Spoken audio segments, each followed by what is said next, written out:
Kapag may mga tao na naiinggit sa inyo, huwag na huwag kang magpapawala nito. Or kaya po mga bossing ang swerte ninyo hindi nagtutuloy-tuloy dahil may mga taong nananalangin na masama sa inyo, tumatalab dahil wala kang proteksyon kagaya po nito. Ito po mga bossing ko ay anti-evil's eye. Pangontra po ito sa mga taong inggitero, inggitera, pakalimera at chismosa. At yung mga taong mahilig manalangin ng masama. Di ba? Halimbawa may nakaaway ka.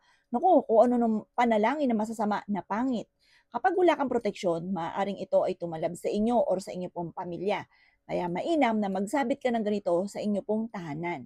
Or kaya lalo na sa negosyo, kasi pag negosyante ka, marami kang kalaban, maraming katunggali. Kalaban sa negosyo, mga bossing. Kaya dapat meron kang ganito for proteksyon.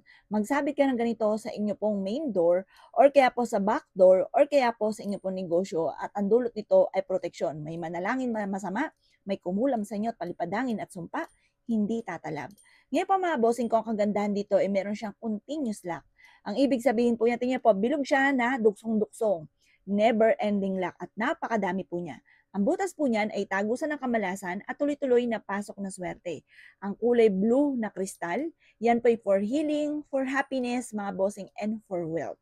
Mainam na meron kang ganito sa inyo pong main door ha, huwag na huwag ka magpapawala nito para may proteksyon ang buong miyembro ng pamilya at malayo sa anumang kapahamakan. Sa halagang 180 pesos lamang. Kapag sa amin kinag-avail, ritualado ang lahat ng aking mga pampaswerte.